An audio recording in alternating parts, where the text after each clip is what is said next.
The first poem of yours I recall is church-going. Yes, I didn't think it was terribly successful. At that time I'd rather formed the habit of going out cycling on Sundays, partly for exercise, partly because I hadn't got anything else to do. And whenever I saw a church, I used to stop and look inside. It was a nice excuse for stopping, but I liked going into them. I know very little about them, but I always welcomed the feeling I had going into a church, and in the end I began to try to write about it. Church-going by Philip Larkin. Once I am sure there's nothing going on, I step inside, letting the door thud shut. Another church.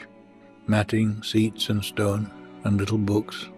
Scrawlings of flowers cut for Sunday, brownish now. Some brass and stuff up at the holy end. The small, neat organ, and a tense, musty, unignorable silence, brewed God knows how long. Hatless, I take off my cycle clips in awkward reverence. Move forward, run my hand around the font. From where I stand, the roof looks almost new, clean or restored. Someone would know, I don't. Mounting the lectern, I peruse a few hectoring large-scale verses and pronounce, "Here endeth," much more loudly than I'd meant. The echoes snigger briefly. Back at the door, I sign the book, donate an Irish sixpence, reflect the place was not worth stopping for. Yet stop I did, in fact I often do, and always end much at a loss like this, wondering what to look for, wondering too when churches will fall completely out of use, what we shall turn them into. If we shall keep a few cathedrals chronically on show, their parchment, plate and pyx in locked cases, and let the rest rent-free to rain in sheep, shall we avoid them as unlucky places? Or after dark will dubious women come to make their children touch a particular stone? Pick simples for a cancer, or on some advised night see walking a dead one. Power of some sort will go on, in games, in riddles, seemingly at random, but superstition, like belief, must die, and what remains when disbelief has gone? Grass, weedy pavement, brambles, buttress, sky, a shape less recognizable each week, a purpose more obscure.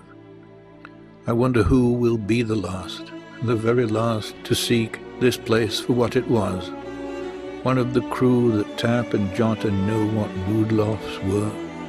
Some ruined bibber, brandy for antique, or Christmas addict counting on a whiff of gown and bands and organ pipes and myrrh.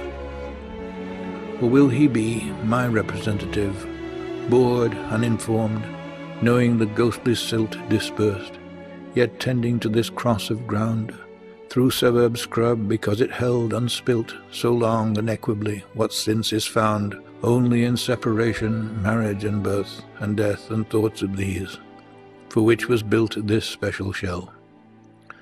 For though I have no idea what this accoutred frosty barn is worth, it pleases me to stand in silence here.